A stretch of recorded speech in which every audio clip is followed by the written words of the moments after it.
ఇంకా తర్వాత వెంటనే చెప్తున్నది కామాక్షి కాంచికాపురే. ఎటొచ్చామో తెలిసింది కదా, దక్షిణాపథంలో. అక్కడ అమ్మ కామాక్షి.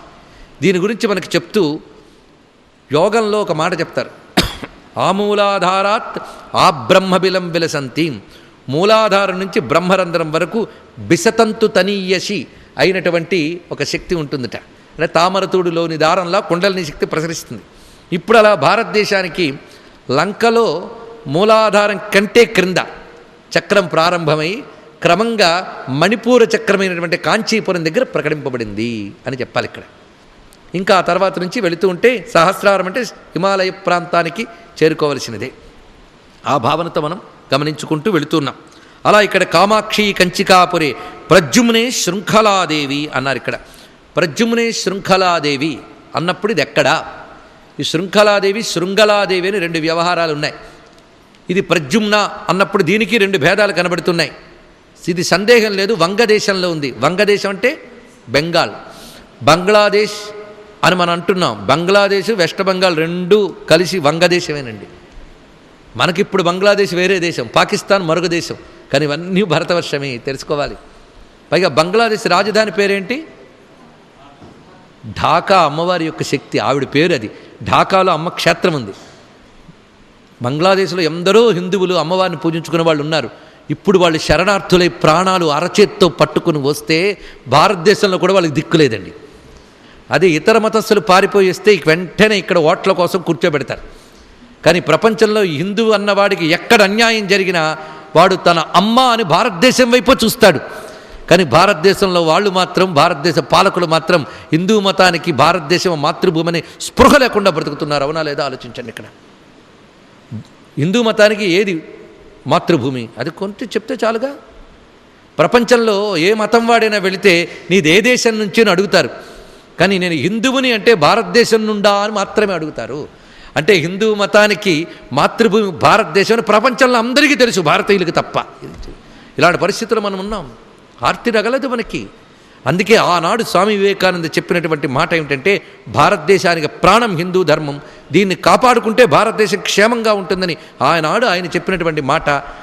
అది మనం కాపాడుకోలేదు కనుకే క్షేమం దెబ్బతింటోందని ఈనాడు తెలుసుకోవాల్సినటువంటి మాట. ఇది ఒక మహానుభావుడు విజన్తో చెప్పినటువంటి మాటను మనం తెలుసుకోలేకపోతున్నాం. ఎప్పటికైనా గ్రహించాలి. అక్కడ ఢాకా అమ్మవారి యొక్క స్వరూపం అది. బంగ్లాదేశ్ అది వంగదేశము అని సంస్కృతంలో ఆనాటి పేరు అది. ఆ వంగదేశం రెండు ముక్కలైంది మనకిప్పుడు.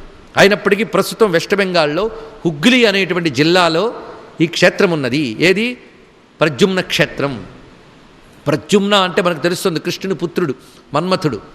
ఇక్కడ మన్మథోపాసిత విద్య అమ్మవారు, కామసేవిత. అన్నిటికీ ఆ పేర్లకున్న ఆలోచన జాగ్రత్తగా చేసుకోవాల్సింది. అక్కడ శృంఖలాదేవిట. శృంఖలాదేవికి రెండు కథలు చెప్తారండి. అమ్మవారిని ఎవడో శృంఖలతో బంధించి ఆ శక్తి పెట్టాడు కనుక శృంఖలాదేవిని ఒకడు. అమ్మవారు అక్కడ అసురుల్ని తన శృంఖలంతో బంధించి తాను ఉంది కనుక శృంఖలాదేవేంద్రని మరొకడు. ఎవరికి తోచిన కథ వాళ్ళు చెప్పారు. కానీ శాస్త్రీయంగా శృంఖలం అనే మాట కేవలం సంఖ్యల అనే తెలుగు పదం చెప్పడానికి మాత్రమే లేదు. బాలెంతరాలు కట్టుకున్న నడుం కట్టుకు కూడా శృంఖల అని పేరండి ఇక్కడ. ఇది మనం గమనించినట్లయితే అమ్మ బాలెంతరాల రూపంలో ఉన్నటువంటి ఒకానొక అవతారం మనకు కనబడుతుంటుంది. అంటే జగత్తంతట్టి ఎల్లవేళలా ప్రసవిస్తోంది కనుక ఆవిడ పచ్చి బాలెంతరాలుగా ధ్యానించడం అమ్మవారి యొక్క మాతృరూపాన్ని చూపిస్తుంది. అది శృంఖలాదేవి అంటే బాలెంతరాలుగా కనబడుతున్న మాతృమూర్తి అనే అర్థాన్ని మనం భావన చేసుకోవాలి. అక్కడ అలా భాషిస్తున్నది. అక్కడ ఎందరినో అనుగ్రహించినటువంటిది ఆ క్షేత్రం. అయితే గంగాసాగర్ అని కొందరు, హుగ్లీ జిల్లా అని కొందరు చెప్తారు. ఏమైనప్పటికీ కూడా శృంఖలాదేవి. వంగదేశంలోనే ఎక్కువ శక్తిపీఠాలు ఉన్నాయండి. ఇది కూడా ఆలోచించవలసిన అంశం. ఇప్పటికీ వంగదేశంలో శక్తికి స్థానం ఎక్కువ. అందుకే స్త్రీకి పూజ్యత ఎక్కువ కనిపిస్తుంది నాకు అక్కడ శక్తి స్థానములకు. అందుకే దసరా ఉత్సవం అంటే ప్రపంచానికి గుర్తొచ్చేది బెంగాలే. అవునా లేదా? అక్కడ అమ్మవారు అన్ని రూపాల ఆరాధన జరుగుతూ ఉంటాయి. అంటే ఇప్పటికీ శాస్త్రములు వర్ణించినటువంటి దేవతాశక్తి ఇన్ని ఆక్రమణల మధ్య, ఇన్ని అజ్ఞానాల మధ్య కూడా ఇంకా ప్రకాశిస్తూనే ఉంది ఈ దేశంలో. ఇది ఆలోచించుకోవాల్సిన గొప్ప అంశం. అందుకే నేటికి మనకి బెంగాల్ అనగానే శక్తిపీఠం అనే భావన అందరికి కలుగుతుంది. ఎన్ని శక్తిమయాలు! కనీసం 18 దాకా శక్తిపీఠాలు ఉన్నాయి అక్కడ మనం వెతుకుతూ ఉంటాయి. అయితే ప్రధానంగా ప్రద్యుమ్నే శృంఖలాదేవి అని మనం చెప్పుకుంటున్నాం. చాముండా క్రౌంచపట్టణే. ఈ చాముండా క్రౌంచపట్టణము అనగానే మైసూర్. మహిషాసుర నుంచే మైసూరు వచ్చింది అని ఒక మాట ఉన్నది కనుక అక్కడ ఉన్నటువంటిది చాముండాదేవి ప్రకాశిస్తున్నది క్రౌంచ పట్టణంలో. ఇక అలంపురే జోగులాంబ. ఈ అలంపురం దీని హలంపురి, హలంపురి, దీనికి హేమలాపురి అని మరొక పేరు కూడా ఉన్నది, స్వర్ణము అనే పేరుతో చెప్పబడుతుంది. ఇక్కడున్న తలపల్లి జోగులాంబ మాట తెలుస్తుంది. జోగుల అంబ, జోగులాంబ. జోగులు అనే తెలుగు మాట, యోగి అనే శబ్దము. ఈ విధంగా యోగానాం జనని, యోగ జనని అమ్మవారు, యోగ జనని, యోగానాం జనని.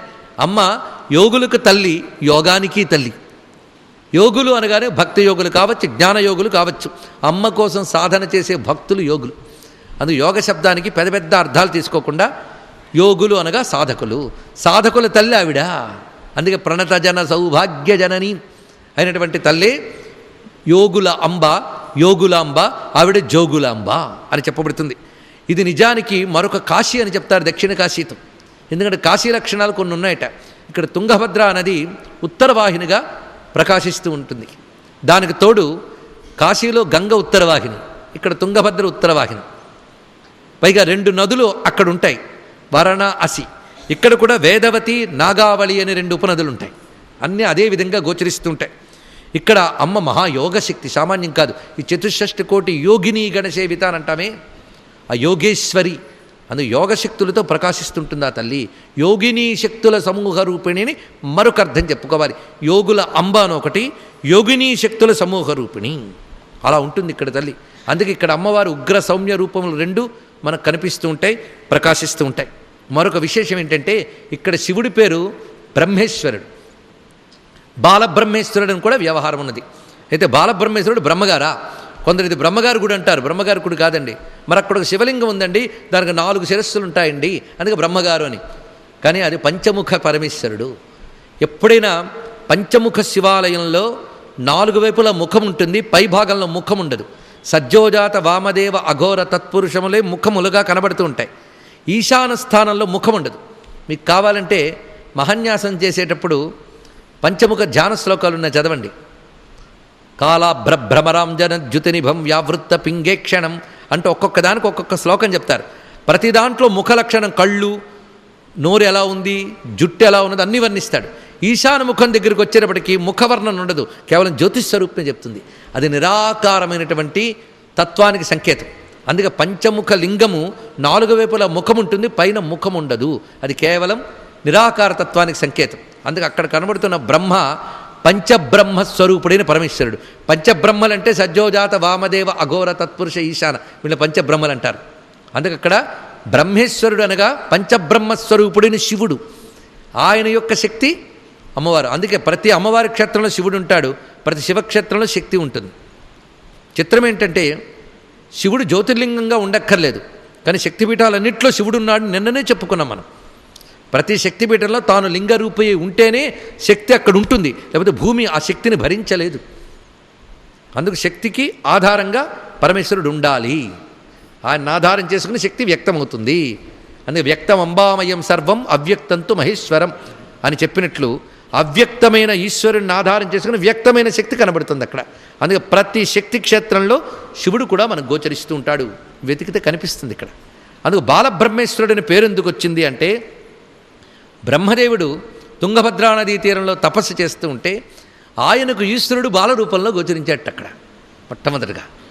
అందుకు బ్రహ్మకి ఈశ్వరుడై బాలరూపంలో కనబడ్డాడు కనుక బాలబ్రహ్మేశ్వరుడు. ఎందుకంటే ఈయన పరబ్రహ్మ, పంచబ్రహ్మరూపుడు, బ్రహ్మకు కూడా పతి. అందుకే బ్రహ్మాధిపతిర్బ్రహ్మణోధిపతిర్బ్రహ్మ శివోమే అస్తు సదాశివోం అంటున్నాం కదా. అందుకు బాలబ్రహ్మేశ్వరుడు. ఈ విధంగా ఈ సృష్టి యందు మొట్టమొదటిగా వచ్చినటువంటి 9 విధములైనటువంటి బ్రహ్మలుగా ఆ పరమేశ్వర చైతన్యం ఉంది కనుక నవబ్రహ్మేశ్వర ఆలయములు కూడా ఉన్నాయని వ్యవహారం కనబడుతున్నది. ఇది హలంపురం లేదా హేమలాపురంలో జోగులాంబ విశేషం. ఇక శ్రీశైలే భ్రమరాంబిక, ఇక్కడ ఉన్నటువంటిది భ్రమరాంబ తల్లి. మనం ఇప్పుడు ఏ దేశంలో ఉన్నాం? నారాయణ. మొత్తానికి 3 శక్తిపీఠాలు మనవి అనుకునే స్థితిలో ఉండేవాళ్ళము, ప్రస్తుతానికి కూడా ఉన్నామని అనుకుందాం. ఈ శక్తిపీఠాలు అలంపురం, రెండవది శ్రీశైల మహాక్షేత్రం. ఇక్కడ ఇది చిత్రం ఏంటంటే, ఇది జ్యోతిర్లింగము ఇదే, శక్తిపీఠము ఇదే. ఇక్కడ 18 శక్తిపీఠము 12 జ్యోతిర్లింగము కలిసి ఉన్నాయి. ఇది ఒక ప్రత్యేకత. పైగా మనం ఇటు సంకల్పం చెప్పుకున్న దక్షిణాపథంలో శ్రీశైలస్య అని చెప్పుకోవాల్సిందే. అందుకు శ్రీశైలానికి అత్యంత ప్రాధాన్యం ఉన్నది. మన శరీరంలో శ్రీశైల స్థానం ఏదయ్యా అంటే శీర్షంబు పైనున్న శ్రీశైల క్షేత్రంబు మల్లికార్జునదేవు మనికి పట్టు అన్నాడు మహానుభావుడు శ్రీనాథ మహాకవి. శ్రీశైలం ఇక్కడ ఉంటుందట. కాశీ జ్యోతిర్లింగ స్థానం అన్నారు. అసలు భూమధ్యం కంటే పైది కదండి. సహస్రారం కైలాస స్థానమే. మరి శ్రీశైలం ఎందుకన్నారు? ఇది తెలుసుకోవాలి. కైలాసంలో ఏ శక్తి ఉందో శ్రీశైలంలో అదే ఉంది. ఇది తెలుసుకోవాలి. కైలాసమే శ్రీశైలం కనుక కైలాసానికి వెళ్ళలేదని బాధ అక్కర్లే. ఆ బాధ కలిగిన ప్రతిసారి శ్రీశైలాన్ని గొడుపుతుంది సార్. సామాన్యం కాదు, నిజంగా రహస్యం అది. అక్కడ కైలాస శక్తి ఇక్కడున్నది. కైలాసము అనగానే కైలాస ప్రస్తారము అని శ్రీచక్రానికి ఒక పేరున్నది. అక్కడ శ్రీచక్రం అనగానే శ్రీచక్రం శివయోర్వపు, శివశక్తులు ఇద్దరు కలిసి ఉంటారు. అందుకే శ్రీశైలం అంతా శివశక్తిమయం. శ్రీశైలమే ఒక మహాశ్రీచక్రం. ఆ శ్రీ అనే శబ్దమే దాన్ని తెలియజేస్తున్నది. శివశక్తిమయం గనక శివుడు అక్కడ, మల్లికార్జునుడు, అమ్మ భ్రామరి. ఎంత చక్కటి పేరుతో ఉన్నదండి. అయితే ఇక్కడ చిత్రం ఏంటంటే భ్రమరాంబ రాకముందు కూడా శ్రీశైలం ఉంది.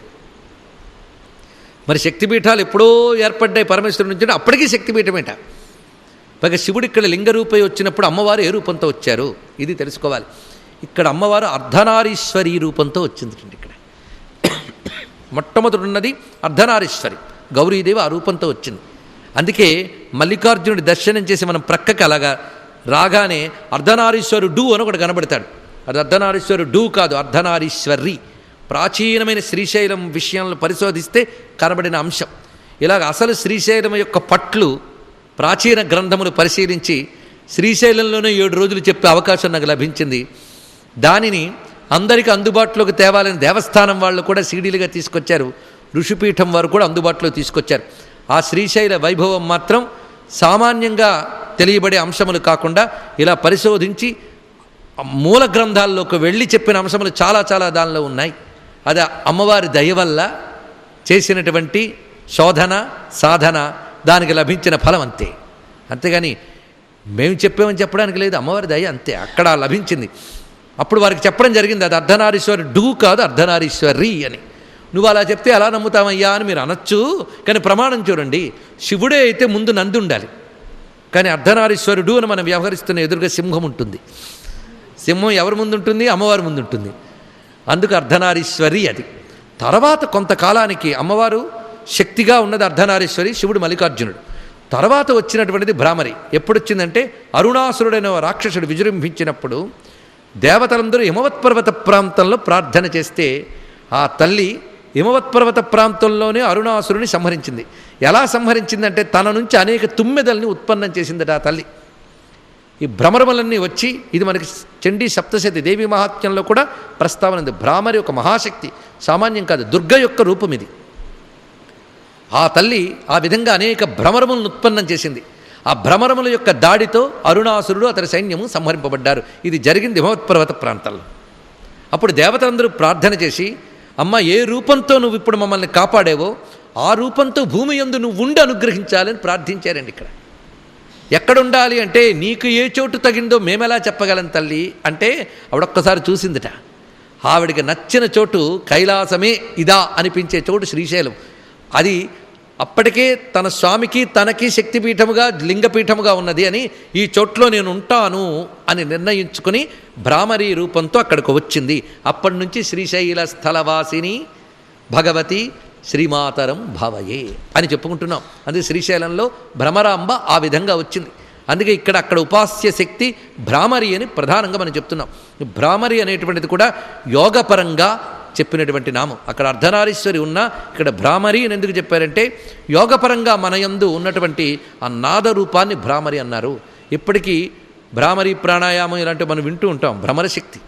చిత్రం ఏంటంటే, ఎక్కడైనా లోకంలో పురుష శక్తిని తుమ్మెదతోనూ స్త్రీ స్వరూపాన్ని కుసుమంతోనూ చెప్పడం లోకంలో వ్యవహారం. అందుకు స్త్రీ సౌందర్యము, మనస్సు, ప్రేమ వీటిని ఆ ప్రియమైనటువంటి పురుషుడు ఆస్వాదిస్తాడు అనే ఉద్దేశంతో స్త్రీని కుసుమంతోనూ పురుషుడిని తుమ్మెత్తోనూ పోలుస్తారు. లోకంలో ఎక్కడైనా సహజం. కానీ ఇక్కడ చిత్రం ఏంటంటే, శివుడు కుసుమము, అమ్మ తుమ్మిద. ఇది ఒక చిత్రమైనటువంటి మాట. శివుడు మల్లికార్జునుడు. ఏమిటయ్యా మల్లికార్జునుడు అంటే, అర్జున వృక్షం అంటే మద్ది చెట్టు. అక్కడ ఒక మద్ది శిలాజం ఉందండి. శివుడు మొట్టమొదట ఆ రూపంతో వచ్చాట. అందుకే వృక్షాణం పతయే నమః. అందుకు మద్ది చెట్టు రూపంతో వచ్చాడు, తెల్లని మద్ది చెట్టు. అందుకే అర్జున వృక్షము. అది శిలాజ రూపంతో, ఆ రూపంతో వచ్చి అదే లింగముగా గోచరించింది. అందుకే వృక్షరూపుడుగా ఉన్నాడు అక్కడ. ఇదే కాకుండా మల్లికార్జున శబ్దానికి మరొక అర్థం ఉన్నది. అర్జున అంటే తెలుపు అని అర్థం. ఇది లోకంలో సహజం. అందుకే అర్జున శబ్దం ఇంద్రుడికి అర్జునుడికి కూడా ఉన్నది. ఆ మాటకు వస్తే పాండవుల పేర్లని శివుడి పేర్లండి. ఇది ఆలోచించితే గోచరం అవుతుంది. అంతేకాదా వాళ్ళకు పుట్టిన సంతానం బభ్రువాహనుడు, వీళ్ళందరూ శివుడి పేర్లే. ఆలోచించండి. బభ్రు అంటే వృషభం, వృషభవాహనుడు. అలాగే భీముడు, భీమాయచ, ఉగ్రాయచ, భీమాయచ, వెతకండి అన్నీ. అలా నకులేశ్వరుడు శివుడి పేరు. సహదేవ, ఇక యుధిష్ఠిరుడు పరమేశ్వరుని వర్ణిస్తూ రుద్రాయ స్థిరధన్వనే, రుద్రంలో పేర్లన్నీ ఈ విధంగా వచ్చాయి. మొత్తానికి అర్జునుడు అనే పేరు కూడా శివుడి పేరే. తెల్లని వాడు. ఎంత తెల్లగా ఉంటాడంటే మల్లెలా తెల్లగా ఉంటాడు కనుక మల్లికార్జునుడు అండి. ఇక్కడ మల్లెలా తెల్లగా ఉంటాడు ఆయన. ఈవిడ నల్లగా ఉందిట. చిత్రం. అక్కడ కూడా తెలుపు నలుపు. ఆవిడ ఎలాగూ కాళి, ఈయన ఎప్పుడూ తెల్లని వాడే ధవళాంగుడు. సరిపోయింది. చిత్రం ఏంటంటే తుమ్మిద పని ఏమిటంటే పువ్వు చుట్టూ తిరగడం జుమ్మంటూ. పైగా నాదం ఎప్పుడు వస్తుందంటే పువ్వు చుట్టూ తిరిగినప్పుడే నాదం. అలా శివుడి చుట్టూ తిరుగుతోంది నాదం. ఇది మనం పరిశీలిస్తే శివుడు కదలకుండా పువ్వులాగున్నాడు, అమ్మ కదులుతూ తుమ్మిదిగా నాదం చేస్తుంది. ఒక్కసారి భావన చేయండి. ఆ భావం లోపలికి వెళ్ళిపోదాం. ఎలా కనబడుతున్నది అంటే మన లోపల నాదము ప్రాణము ఒకటి. అందుకే నాద బిందు తత్వములు అని చెప్తారు. బిందువు అంటే ఏమిటో కాదు, పరమేశ్వరుడు యొక్క స్పందన శక్తిని బిందువు అంటారు. చైతన్యం అంటూ ఉంటేనే స్పందన అంటూ ఉంటుంది. చైతన్యం ఈశ్వరుడు, ఆయన స్పందన రూపంలో ఉంటాడట. స్పందనకి బిందువు అని పేరు. దాని నుంచి వచ్చే ప్రథమ శక్తి నాదమే. మొట్టమొదటి శక్తి నాదమే. అందుకే సృష్టిలో మొట్టమొదటి కదిలితే ముందు చప్పుడు చేస్తారా అంటాడు. మన లోపల కూడా ఆ నాదాన్ని అన్వేషించడం కోసమే మనం చేస్తున్న పాటలన్నీ కూడా నాదాన్వేషణే. అందుకే ప్రాణంలో నాదం ఉంది. ఆ నాదాన్ని మనం పట్టుకోవడానికే ఓంకారమని మంత్రమని చేస్తాం. మంత్రం అంటే శబ్దమేగా, అది నాదం. ఒక క్రమబద్ధీకరించి శబ్దాన్ని సాధన చేస్తే అది మనలో నాదశక్తిని తెలుసుకునే పని చేస్తుంది. నాదానికి మూలమైన స్పందశక్తిని తెలుసుకునే పని చేస్తుంది. స్పందనకు మూలమైన ఈశ్వరుని తెలుసుకునే పని చేస్తుంది. అందుకే శబ్దాన్ని జాగ్రత్తగా ఉపాసించడమే మన వాళ్ళు పెట్టిన పద్ధతి. శబ్దోపాసనే నాదోపాసన. ఇదే మంత్రము అనే రూపంతోనూ నాదం అనే రూపంతోనూ స్వరలయాది విద్యలుగాను మనకు లభిస్తున్నది. అందుకే చైతన్యము ప్రాణము యొక్క లక్షణమే నాదంగా మనకు కనబడుతున్నది. అందుకు ఆ స్పందన శక్తి నాదము మనం చూస్తుంటే, స్పందన శక్తి అంటే ఎవరి స్పందన? పరమేశ్వరుడి స్పందన. పరమేశ్వరుడి యొక్క స్పంద శక్తి అంటే శివశక్తి యొక్క బిందువు అది. దాని చుట్టూ తిరుగుతోంది ఈ నాదం. ఇది ఎలాంటిదంటే ఒక దీపం వెలిగిస్తే దాని చుట్టూ కాంతి వలయం ఉంటుంది. ఆ కాంతి వలయం ఎక్కడో తయారయ్యి దీపం దగ్గరికి వచ్చిందా? దీపం నుంచే కాంతి వలయం వచ్చింది, దీపాన్ని చుట్టూ ఉంది. అలాగా శివుడనే మల్లె చుట్టూ ఆయన నుంచి ఉత్పన్నమయ్యే నాదమే తిరుగుతోంది. ఇది తెలుసుకోవాలి. ఆ తిరుగుతున్న నాదశక్తి భ్రామరి, దానికి మూలమైనటువంటి శక్తి పరమేశ్వరుడు. అది చూపిస్తున్నాడు ఇక్కడ. పైగా సుగంధిం పుష్టివర్ధనం అని చెప్పినట్లు అసలు సుగంధం అంతా ఆయనలోనూ ఉందండి. అనంత కళ్యాణ గుణములతో సుగంధంగా మల్లె కుసుమంలా ఉన్నాడు. ఈ భ్రామరికి మరొక విషయం ఉన్నది. ఆవిడికి శివుడంటే మహా ఇష్టం. మరి అంత తపస్సు ఎవరి కోసం చేసింది? తపస్సు చేస్తున్నంతసేపు ఆ శివ మంత్రం జపిస్తూ శివుణ్ణి ధ్యానిస్తూ శివుణ్ణి ఎంత ఆస్వాదించింది. ఎంత ఆస్వాదించిందంటే తుమ్మెద కుసుమంలో మకరందాన్ని ఆస్వాదించినట్లు అమ్మ శివతత్వ మకరందాన్ని ఆస్వాదిస్తూ ఆనందిస్తోంది. అందుకు ఆ శివజ్ఞానానందాన్ని తాను అనుభవిస్తూ ఆ నాదంతో ఆ పరమేశ్వరుడు చుట్టూ తిరుగుతోంది. ఆ నాదం ఆయనదే. ఆయన నుంచి వచ్చిన శక్తి ఆయన్నే ఆస్వాదిస్తుంది. ఇంత తత్వము మల్లికార్జున భ్రామరి అనే పేరులో మనకు కనబడుతున్నది కనుక భ్రమరాంబ మల్లికార్జున స్వామి వారికి నమస్కారం చేసుకుందాం. ఇప్పుడు ఎన్ని శక్తిపీఠాలు తిరిగాం శ్రమ లేకుండా. 6వ అయింది కదా. కొల్హాపురే మహాలక్ష్మి. ఇప్పుడు అది వివరిస్తున్నారు ఇక్కడ. కొల్హాపురంలో మహాలక్ష్మీదేవి ప్రకాశిస్తున్నది. ఈ మహాలక్ష్మి అంటే ఇక్కడ తెలుసుకోవాల్సింది కేవలం విష్ణుపత్ని అని కాదు. ఇక్కడ శక్తిపీఠాల తల్లులందరూ కూడా త్రిమూర్త్యాత్మకమైన ముగురమ్మల మూలపుటమ్మలే. ఇది గమనించుకోవాల్సింది. మరిక్కడ శివశక్తిని మహాలక్ష్మి అంటామా అంటే అనొచ్చండి. ఆగమశాస్త్రంలో శివుడి ఒళ్ళో కూర్చున్న లక్ష్మి అని ఒక ధ్యానం ఉంది. శివుడి లక్ష్మి అంటే గౌరీ తే, ఆవిడి లక్ష్మి వాడికి శక్తి.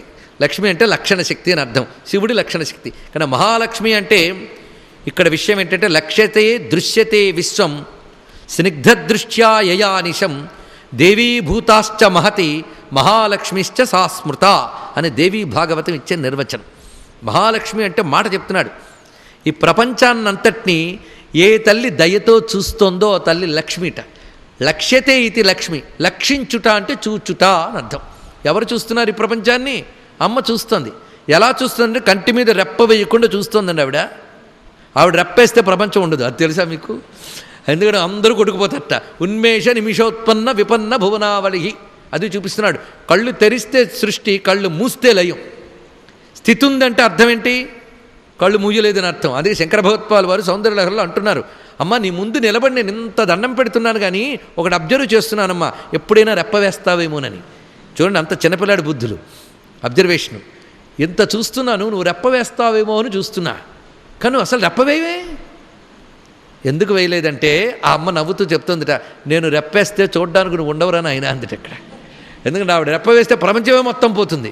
అందుకు ప్రపంచం ఉనికి కాపాడడం కోసం కంటి మీద రెప్ప వేయకుండా కాపాడుతుందండి ఆ తల్లి. ఇక్కడ కంటికి రెప్ప వేయకుండా కాపాడుతున్నాడండి అంటారే, అవి మనం ఊరికనే అంటాం. అసలు కాపాడుతుంది ఆ తల్లి, కంటి మీద రెప్ప వేయకుండా.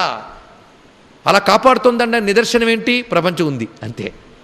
అందుకు ఆ తల్లి అంత ప్రేమగా చూస్తుంది లోకాన్ని. ఆ చూపుల్లోంచే శక్తిని ప్రసరిస్తోందండి ఆ తల్లి. అందుకే అమ్మ చూపులతోనే మనం బ్రతుకుతున్నాం. చూపులతో బ్రతికించడం అర్థం ఏంటంటే సాక్షీభూతంగా ప్రపంచాన్ని నడుపుతోంది. ఆ చూపుల్లోంచే సర్వశక్తుల్ని ప్రసాదిస్తోంది. అందుకే అమ్మ నామములన్నీ కూడా చూపుల నామములే.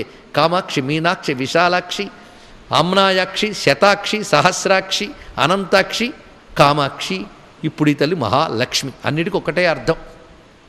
అందుకు ప్రారంభ దశలో లక్ష్మి, గౌరీ ఇవన్నీ ఉంటాయి, కానీ సాధన పెరుగుతున్న కొద్దీ భేదాలన్నీ పోతూ ఉంటాయండి.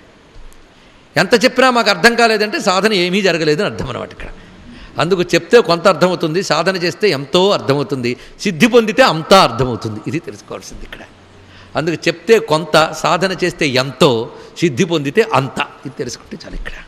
అందుకు అంతా అర్థం కావాలంటే ఎప్పుడు అర్థమవుతుంది? సిద్ధి పొందితే. సాధన చేస్తే ఎంతో అర్థమైపోతుంది, చెప్తే కొంత అర్థమవుతుంది. ఒకవేళ ఏకాగ్రతగా వింటే పొరపాటున, అది కూడా ఇన్నున్నాయి దీనికి కండిషన్స్. మొత్తాన్ని మనకి ఇప్పుడు కనబడుతున్నది మహాలక్ష్మి అంటే. పైగా దేవీభూతాశ్చ మహతి, నిర్వచనం అంత గొప్పగా చెప్పాడు చూడండి. లక్ష్యతే దృశ్యతే విశ్వం స్నిగ్ధదృష్ట్యాయయా అనిశం.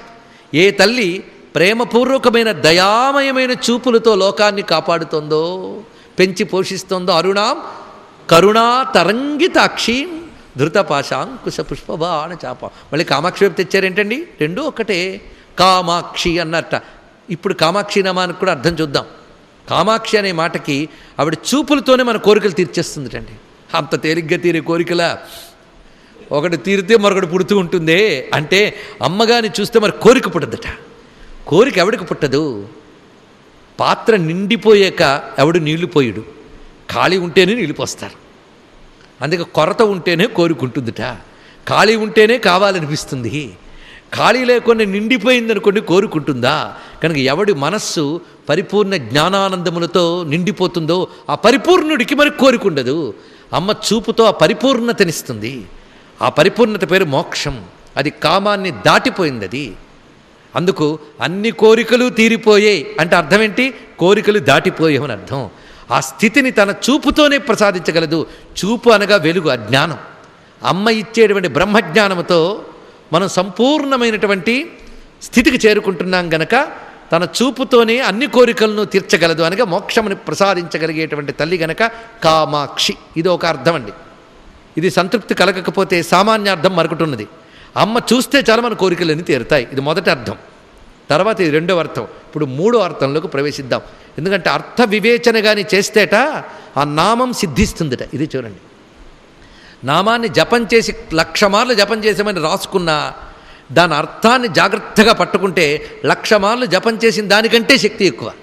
ఈరోజు వచ్చిన వారందరికీ కామాక్షి నామమంత్ర సిద్ధి లభించినట్లే అర్థ వివేచన చేస్తున్నాం గనక. ఇప్పుడు కామాక్షి అనే మాట చూపిస్తున్నాడు. అమ్మ ఈ 3 కళ్ళతో చూసిందిరండి ప్రపంచాన్ని.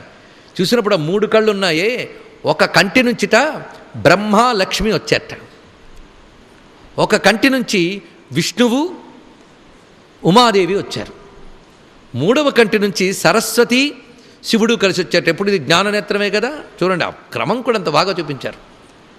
ఈ వచ్చినప్పుడు విశేషం ఏంటంటే బ్రహ్మ లక్ష్మి కలిసి సోదరీ సోదరులు, విష్ణువు ఉమాదేవి సోదరీ సోదరులు, సరస్వతి శివుడు సోదరీ సోదరులు. మీరు ఎప్పుడైనా సరస్వతి పూజ చేస్తే శివానుజాయై నమః అని చేస్తారు. ఒకవేళ నామం చేసేటప్పుడు సరిగ్గా చేస్తే, అంతేగాని అక్కడ పువ్వులు పడేస్తూ ఏదో చదివేమంటే ఏమీ గుర్తుండవు.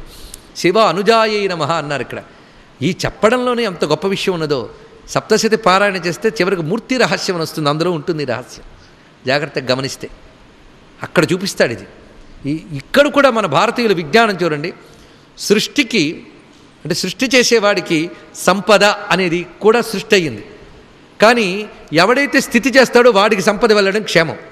అందుకే సృష్టితో పాటు సృష్టింపబడిన సంపదలు స్థితికి ఇవ్వబడ్డాయి.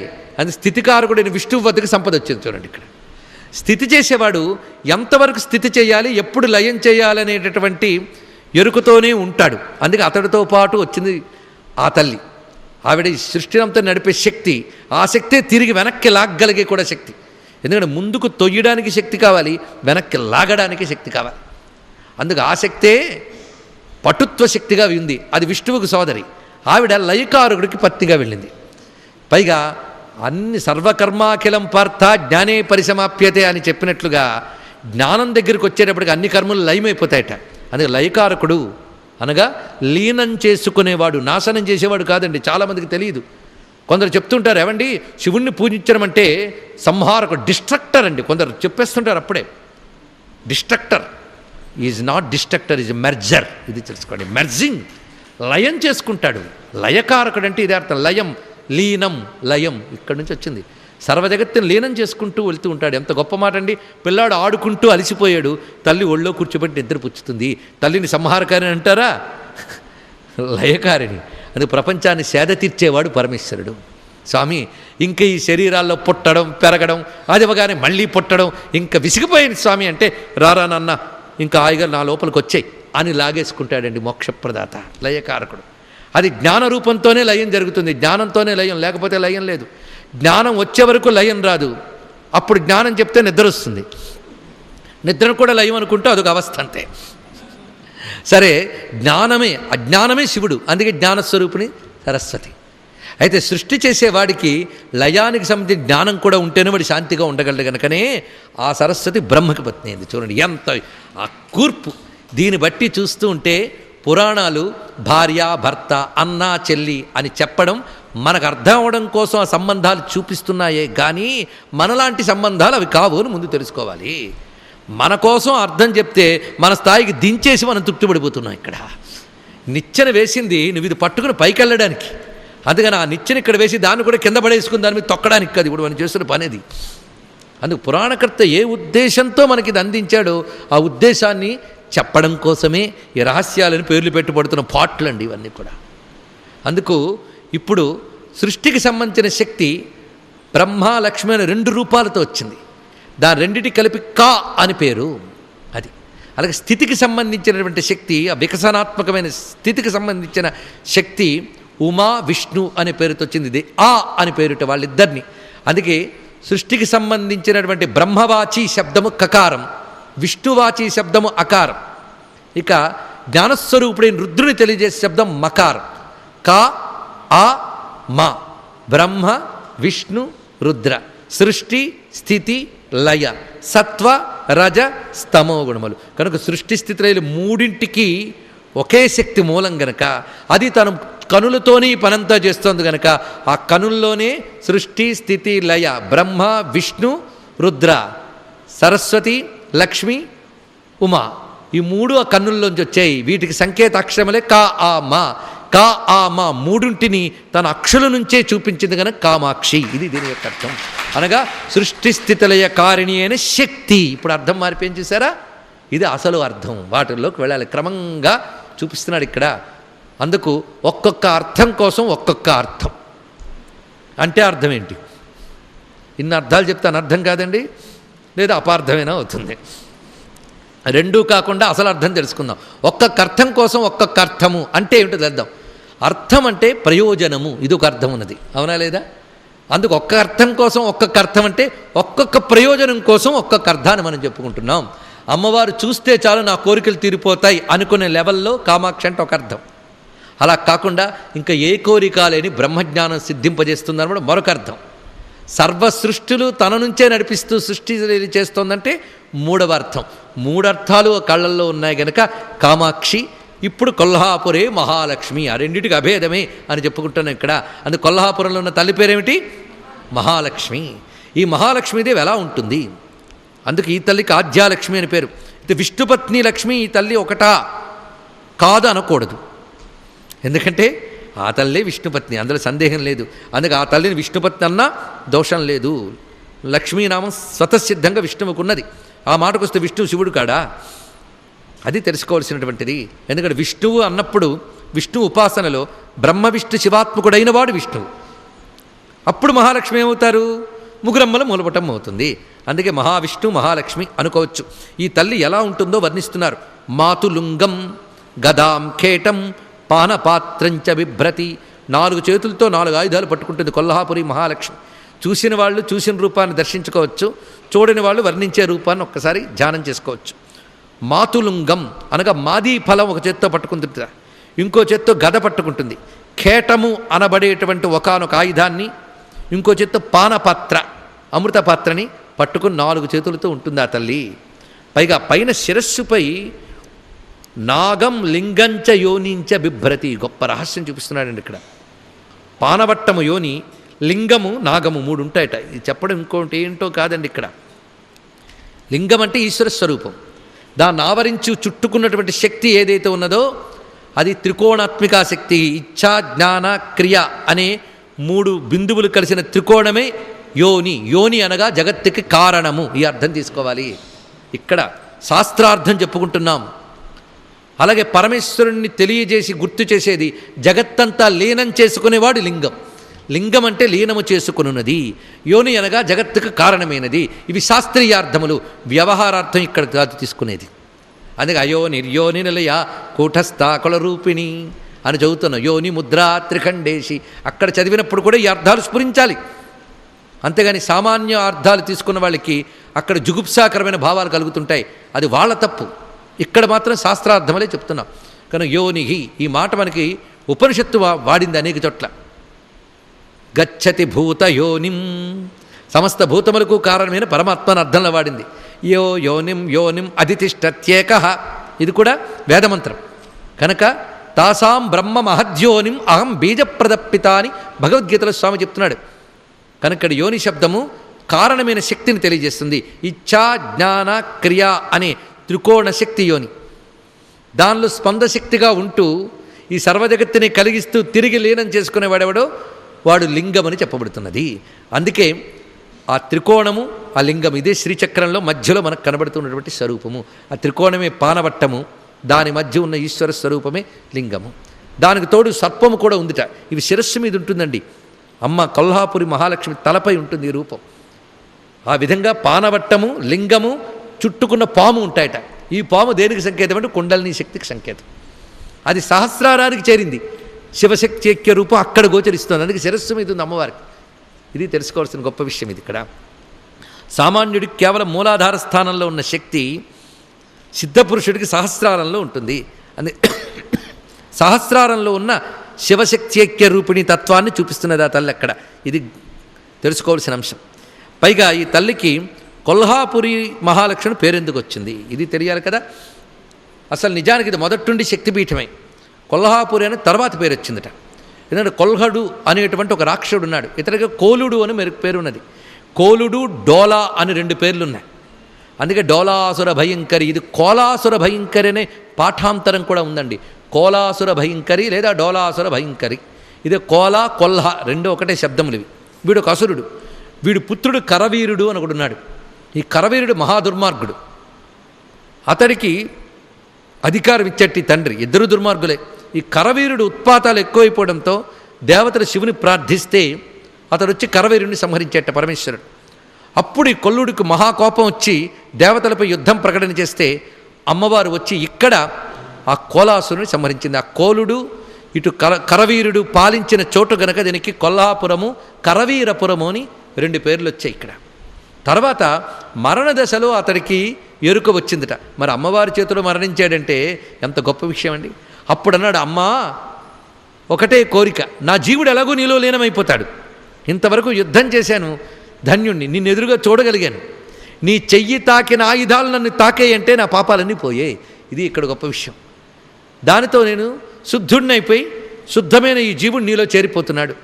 కానీ నువ్వున్న ఈ క్షేత్రము ఈ శరీర క్షేత్రాన్ని శుద్ధి చేసిన క్షేత్రం కనుక ఈ శరీరానికి ఉన్న పేరే ఈ క్షేత్రానికి కూడా ఉండేటట్టుగా అనుగ్రహించు తల్లి అన్నాడు ఇక్కడ.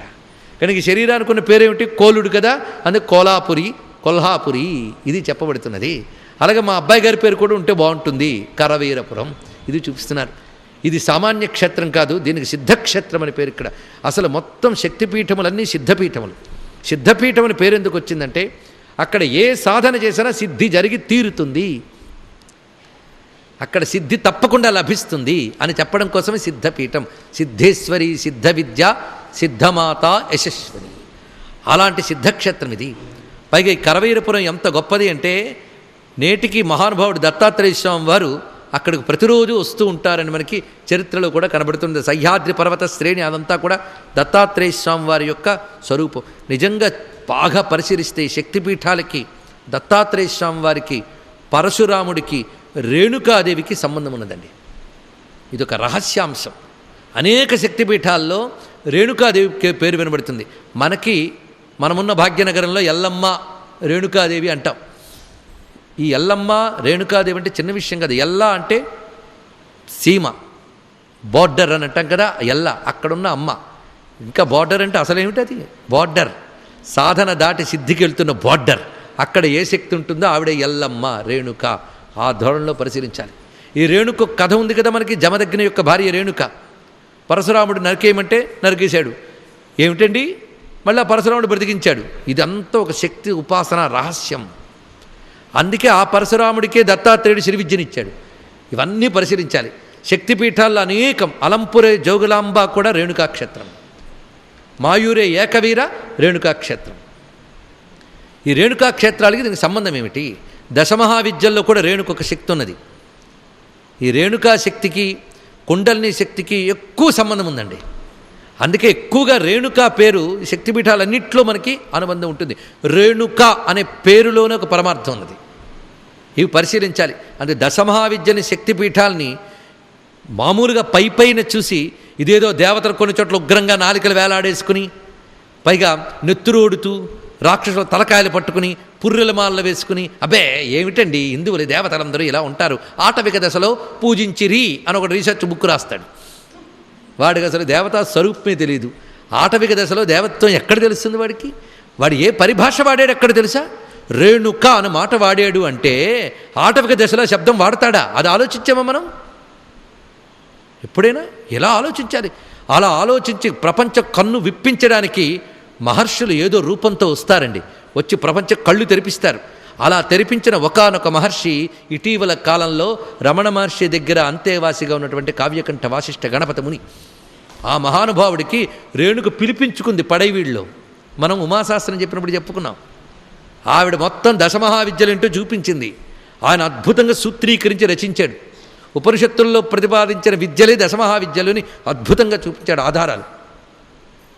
అలా చూపించడమే కాదు, తర్వాత మనం భారతీయులుగా పుట్టినా కొంచెం సిగ్గుపడవలసిన అంశం ఏమిటంటే, పాశ్చాత్య దేశానికి చెందిన ఒకానొక యోగి అక్కడ పుట్టి అక్కడ పెరిగి సత్యాన్వేషితో భారతదేశానికి వచ్చి ఇక్కడ మంత్రోపదేశం పొంది అమ్మవారి సాక్షాత్కారం పొంది దశమహావిద్యల మధ్య అద్భుతమైన ఇంగ్లీష్ పుస్తకం రాశాడు.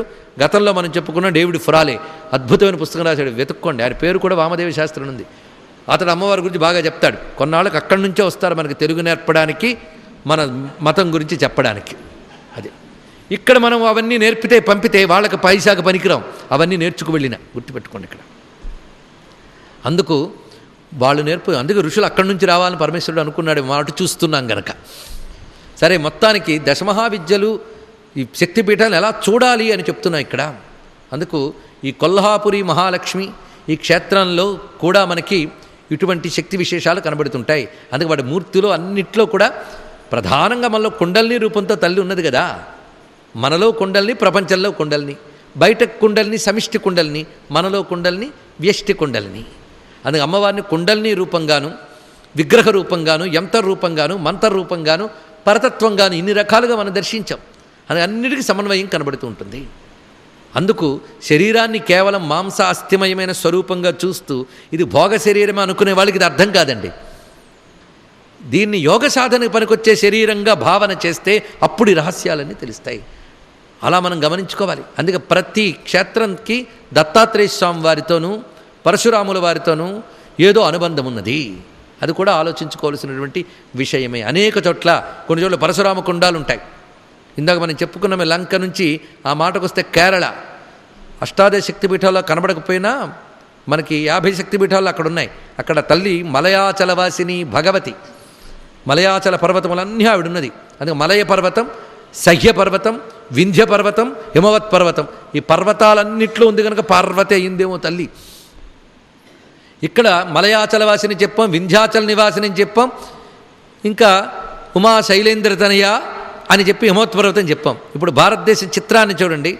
మలయాచల పర్వతము అంటే కేరళ అడుగు భూమి, వింధ్య అంటే మధ్యభాగం, హిమవత్ పర్వతం అంటే పైభాగం. అంటే భారతదేశానికి ఆది మధ్య అంతము అమ్మ ఉన్నప్పుడు ఆది మధ్యాంతములు ఉన్న భారతదేశం వందే మాతరం అనక ఏమంటామండి. ఇక్కడ కూడా ఆలోచించండి ఎన్ని అద్భుతాలు కనబడతాయో. అందుకే మలయాచలం అంతటికి పరశురామ క్షేత్రములని పేరు. ఇక్కడ కొల్హాపురి వచ్చినప్పుడు మరొక్క విశేషం. కొల్హాపురి అంటే ఏది ఏమంటారు? ఇదేమిటండి ప్రశ్న? మహారాష్ట్రలో ఉంది కదా? కాదు. కాదా? అవును. కానీ అదొక్కటే కాదుట. కొల్హాపురి అనే క్షేత్రం మరొకటి ఉన్నది. అది కూడా పరశురామ క్షేత్రం అని చెప్పబడుతున్నది. అనేక వర్ణనలకు అది సరిపోతుంది. కానీ కొల్హాపురి క్షేత్రం అంటే ఏమిటి, దాని ప్రత్యేకత ఏమిటో మరొకొంత మిగిలింది. దాన్ని రేపు మనం ప్రస్తావన చేసుకుని మిగిలిన శక్తిపీఠ వైభవాన్ని చూద్దాం. సర్వం శ్రీ జగదంబా చరణారవిందార్పణమస్తు. స్వస్తి.